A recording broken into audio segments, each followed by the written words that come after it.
Hi guys, कैसे हैं आप। बहुत बहुत स्वागत है आपका अपने YouTube channel English spoken Gurukul में। गाइस, आज हम बात करने वाले हैं वाज और वर की।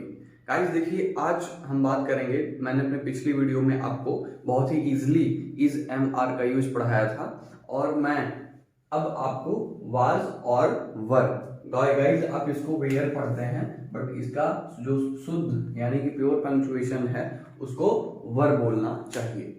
तो गाइस आज हम देखते हैं वाज और वर की। गाइस इसका यूज हम करते कब है, इसका यूज हम करते कब है, ये चीज हमको समझना है। तो गाइस देखिए, जैसे कि पास्ट टेंस, जो भी पास्ट टेंस होता है उसमें मान लीजिए कि वो टेंस का नहीं है, वो टेंस का तो नहीं है, इसको हम पहचानेंगे कैसे। हेड का तो नहीं है, इसको हम पहचानेंगे कैसे।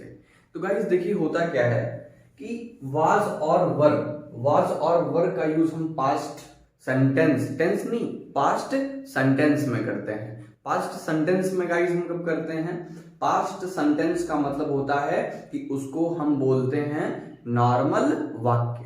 गाइस देखिए, किसी भी सेंटेंस को, किसी भी ट्रांसलेशन को हम नॉर्मल सेंटेंस कैसे कहेंगे। गाइस देखिए, जब भी आप इस चीज को नोटिस करिए, कहीं लिख लीजिए, ये चीज बहुत इंपॉर्टेंट है पहचानने में, इसके रिकॉग्नाइजेशन में बहुत इंपॉर्टेंट चीज है कि जब सिंपल सेंटेंस होता है तो गाइस उसमें सिंपल सेंटेंस में उसमें जो कार्य होता है वो कोई वर्क नहीं किया जाता है, यानी कि उसमें वर्ब का अभाव होता है, उसमें कोई काम नहीं किया जाता है। तो गाइस इस आप एग्जाम्पलों में आप देख लीजिए कि इसमें कोई कार्य नहीं किया जा रहा है, यानी कि ये बीते समय की जो है ये नॉर्मल बात है। जैसे कि मनमोहन सिंह भारत के प्रधानमंत्री थे, यानी कि है नहीं थे, तो इसमें उन्होंने देखी, जैसे कोई वर्क, तो ये सिंपल सेंटेंस में मैंने बोला किसी वर्क को तो मैंने दिखाया नहीं, मैंने क्या बोला कि भारत के, जैसे जो डॉक्टर मनमोहन सिंह भारत के प्रधानमंत्री थे। ओके, तो गाइस ये चीज आप देख लीजिए, इसमें वर्ब का अभाव होता है, तो हम रिकॉग्नाइज करेंगे कि हमको कब वाज का यूज करना है, कब वर का यूज करना है, कब टेंस है और कब हेड का यूज है। तो गाइस आज मैं आपको वाज और वर के बारे में बताऊंगा।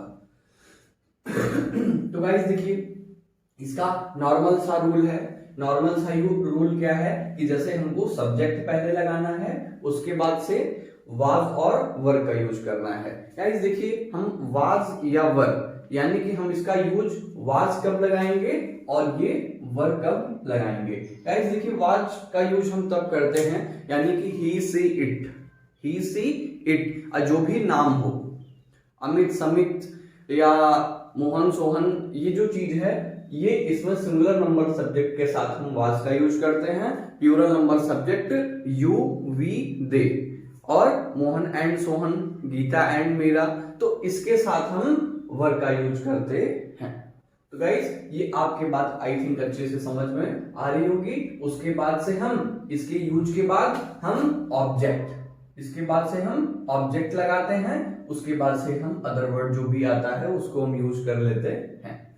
ओके, तो आप इस चीज को समझिए कि वाज और वर का यूज, देखिए मैंने इनको तीन टॉपिक में डिवाइड किया है। ये स्टेट, पोजीशन, क्वालिटी, ये तीन चीज आपका दिया हुआ होता है, तीन चीज इस कंडीशन में दी हुई होती है। आइए हम एग्जांपल्स के थ्रू हम इस चीज को अंडरस्टैंड करते हैं। देखिए गाइस, जैसे कि ही वाज एट होम, वो घर पर था, तो गाइस ये क्या है, ये घर पर होने की चीज है, यानी कि वो किस पोजीशन में है, वो घर पर है, यानी कि ये कोई काम नहीं कर रहा है, इसलिए ये कब की बात है, बीते टाइम की बात है, ये बीते समय की बात है, तो इसलिए ही वाज एट होम, वो घर पर था। ओके गाइस, अब देखिए हम बात करेंगे नेक्स्ट एग्जांपल की, सी वाज क्लीवर गर्ल। ये देखिए गाइस, इसमें इसकी पोजीशन की नहीं, इसमें इसके क्वालिटी, इसमें क्वालिटी की इसकी बात की गई है कि सी वाज क्लीवर गर्ल, वो चालाक लड़की थी।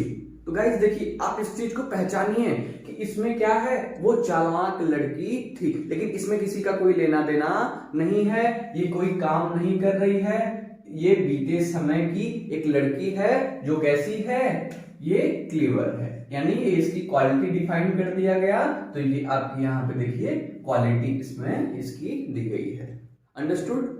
अब देखिए guys, they were worried about you, they were worried about you, ये क्या है, state condition. They were worried, ये क्या है, वे आपके बारे में क्या है, चिंतित थे, वे आपके बारे में चिंतित थे। गाइस देखिए, यहां पे आप पूछेंगे कि यहां पे वरीड लगा है, गाइस जो वरीड है ये आपका यहां पे लगा है, तो आप देख लीजिए कि इसमें जब भी ये जो चीज आती है, इसमें यहां पे जब भी पोजीशन और स्टेट, ये दो चीज जब वाज और वर्ब में आ जाता है, तो हम उसमें ये क्या, third form of the verb का ये थर्ड फॉर्म हम लगा लेते हैं।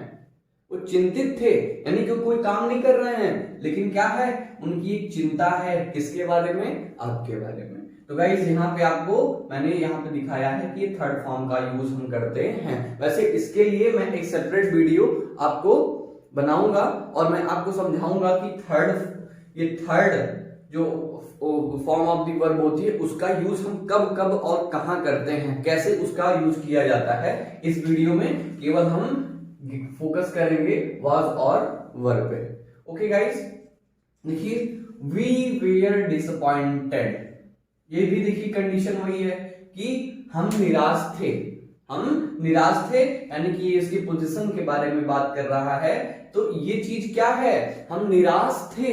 तो guys we were disappointed, we were disappointed, हम निराश थे।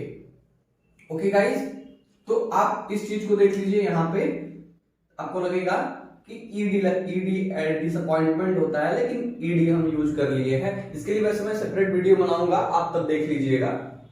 और guys, all the window were broken, all the window were broken, सभी खिड़कियां क्या थी, टूटी हुई थी। क्या है कि सभी खिड़कियां टूटी हुई थी, देखिए यहां पे ब्रोकन। ओके गाइस, इसको मैं सेपरेट वीडियो में आपको बनाऊंगा, तो ये चीज आपकी कुछ अच्छे ढंग से समझ में आ जाएगी। फिलहाल मैं बता दूं कि स्टेट और पोजीशन में इसका यूज हम करते हैं, वाज और वर्ब का यूज करते हैं। और देखिए वाज और वर्ब का यूज स्टेट, पोजीशन, क्वालिटी, ये जब चीज हमको पास्ट सेंटेंस में जब दिखती है तो हम इसका यूज करते हैं। और उसके बाद से जो भी चीज आपको ये दिख रही है यहाँ पे स्टेट और पोजीशन, इस कंडीशन में हम ईडी लगा देते हैं, यानी कि थर्ड फॉर्म का यूज करते हैं। अब देखिए गाइस, ये normal sentence, he was hungry, he was hungry, वह भूखा था, कोई काम किया नहीं किया, लेकिन कंडीशन इसकी बताई जा रही है, इसकी सिचुएशन बताई जा रही है कि ही वाज हंग्री, वह भूखा था। योर फादर वाज जेंटलमैन, आपके पिताजी कुछ कर नहीं रहे हैं, इसमें कोई वर्ब नहीं है, लेकिन फिर भी क्या हो रहा है, योर फादर वाज जेंटलमैन, आपके पिताजी सज्जन व्यक्ति थे, सज्जन आदमी थे। अब देखिए, he was not with my father, अब देखिए गाइस, इसको कहते हैं कि निगेटिव सेंटेंस, यानी कि किसी भी सेंटेंस में गाइस जो भी चीज होती है, जैसे पॉजिटिव होती है, निगेटिव होती है और इंट्रोगेटिव होती है, तो आई थिंक गाइस निगेटिव में आपको कोई समस्या नहीं आने वाली है। वाज और वर के जस्ट बाद आपको नॉट का यूज कर लेना है, जैसे कि he was not with my father, वो मेरे पिता के साथ नहीं था, वह मेरे पिता के साथ नहीं था, यानी कि was और were के बाद आपको जस्ट नॉट लगा लेना है। इसलिए मैंने थोड़ा शॉर्टेज की है, ये निगेटिव सेंटेंस के जो भी निगेटिव सेंटेंस के जो एग्जांपल्स हैं उसमें मैंने थोड़ा सा शॉर्टेज की है, क्योंकि ये चीज आपको समझने में आसानी होती है, तो आप इस चीज को आई थिंक अच्छे से समझ पाएंगे। जैसे he was not with my father, वो मेरे पिताजी के साथ नहीं था, ठीक है। अब देखिए, फूड वाज नॉट गुड, खाना अच्छा नहीं था, देखिए फूड वाज नॉट गुड, भोजन अच्छा नहीं था, तो यानी कि फूड वाज, उसके बाद से जस्ट बाद से हमने नहीं है तो यहाँ पे मैंने नॉट लगा लिया है, फिर good, food was not good. Okay guys, अब फिर यहाँ पे आप देख लीजिए, आई वॉज नॉट सिक, मैं बीमार नहीं था, यानी कि I was not sick, I was not sick, मैं बीमार नहीं था। गाइस देखिए, मैंने पहले भी आपको बोला है, आप एग्जाम्पल्स जितने लगाएंगे उतने आपको कोई चीज हो वो आपको जो आपकी जो अंडरस्टैंडिंग पावर होगी, अंडरस्टैंडिंग कैपेबिलिटी होगी, वो बहुत ही डेवलप होगी। इस चीज को आप बहुत ही अच्छे ढंग से समझ पाएंगे। तो आप अपने कोई बुक में या किसी भी किताब में जो एग्जाम्पल्स वगैरह दिए हो तो आप उसको जाके देख लीजिएगा एक बार और थोड़ा सा प्रयास करिएगा, क्योंकि देखिए ये जो होता है ना, practice is the key of success, तो ये चीज एकदम सत्य है, तो इसमें इसको नकारा नहीं जा सकता। तो गाइस देखिए, मैं इंट्रोगेटिव सेंटेंस की हम बात करते हैं। इंट्रोगेटिव सेंटेंस का मतलब होता है कि प्रश्नवाचक वाक्य। गाइस देखिए, प्रश्नवाचक वाक्य का मतलब क्या होता है? प्रश्नवाचक वाक्य का मतलब होता है कि जब हम किसी भी सेंटेंस में, किसी भी अपने बात में या इंग्लिश स्पोकन में हम कोई भी बात पूछने का काम करते हैं। अब देखिए गाइस, ये वाज और वर का यूज है, यानी कि हम भी ये पास्ट सेंटेंस में किसी भी बात को बोलेंगे। जैसे आप देख लीजिए यहाँ पे, पहले हम वाज और वर को, जैसे हमने बोल दिया कि यहाँ पे देखिए, जैसे मैंने लिखा है ना कि क्या तुम अकेले थे, तो क्या ये देखिए, जो क्या आया है उसके लिए ऐसा नहीं कि हम सीधे वाट लगा लेंगे, उसके लिए देखिए हम क्या किए हैं कि वाज और वर को हम पहले उठा लाए हैं। वाज और वर को हम क्या करेंगे, सब्जेक्ट से पहले लिख देंगे। गाइस यहाँ पे देख लीजिए, वाज और वर को हम सब्जेक्ट से पहले लिख देंगे, उसके बाद से सब्जेक्ट हमको लगाना है, उसके बाद से ऑब्जेक्ट, उसके बाद से जो भी वर्ड दिया हो उसके बाद से हम उसका यूज कर लेंगे।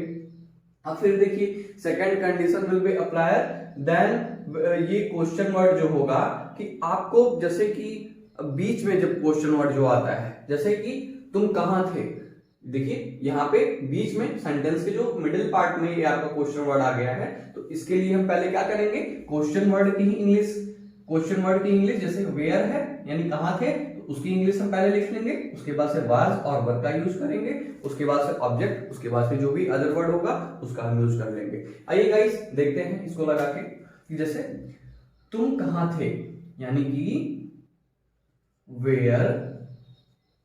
वेयर, अब देखिए तुम, यानी कि तुम क्या है, प्लूरल नंबर है, तो वेयर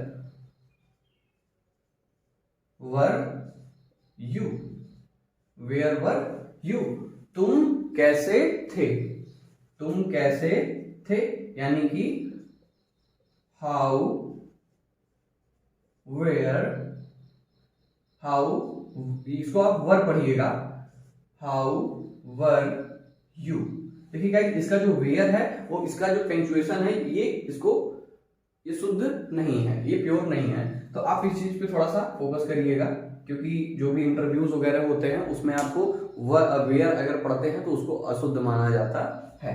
ओके गाइस, क्या तुम अकेले थे, क्या तुम अकेले थे, यानी कि अब देखिए ये फर्स्ट टाइप का कंडीशन है, यानी कि वाज और वर को अकॉर्डिंग टू सब्जेक्ट आप पहले लिख लीजिए, यानी कि were you alone, were you alone. Guys इसमें आप क्वेश्चन मार्क, जो क्वेश्चन मार्क है उसको आप लगाना मत भूलिएगा। अब देखिए नेक्स्ट कंडीशन, क्या तुम भूखे थे, क्या, यानी कि क्या, क्या पहले आ गया, तो वर को हम पहले लिख लिए according to subject, were you, were you, were you hungry, were you hungry. अब गाइस देख लीजिए, तुम्हारे पिताजी कहां थे, तुम्हारे पिताजी कहां थे। गाइस देखिए, यू के साथ हम जैसे मैंने बोला ना कि यू आपका प्लूरल नंबर है, लेकिन योर फादर आपका सिंगुलर नंबर माना जाता है, तो यहां पे आप वाज का यूज करिएगा, यानी कि तुम्हारे पिताजी कहां थे, यानी कि वेयर वाज योर, देखिए गाइस यहां पे मैं क्वेश्चन मार्क लगाना भूल गया था, sorry, where was your father, तो गाइस ये था हमारा वाज और वर का यूज। ये जो थर्ड फॉर्म है इसके बारे में मैं आपको एक सेपरेट वीडियो लेक्चर्स में आपको अच्छे ढंग से समझाऊंगा। तो गाइस आप देखिए, आप थोड़ा मुझको सहयोग दीजिए, अपना थोड़ा सा आप प्यार बनाए रखिए ताकि मैं आपके लिए कुछ बेहतर कर पाऊँ। गाइस देखिए, ये जो सपोर्ट है ये मैं अपने लिए नहीं मांगता, ये मैं आपके लिए ही ये मैं आपसे मांगता हूँ। तो I think it is my patriotism, एक प्रकार से मेरी देशभक्ति है, मैं कुछ करना चाहता हूँ आप लोगों के लिए। तो गाइस थोड़ा सा प्यार सहयोग बनाए रखिएगा। इसके लिए चैनल को कर दीजिए सब्सक्राइब, लाइक, और जो ना समझ में आए आप मुझको कमेंट में बताइएगा। और तब तक के लिए नमस्कार, धन्यवाद।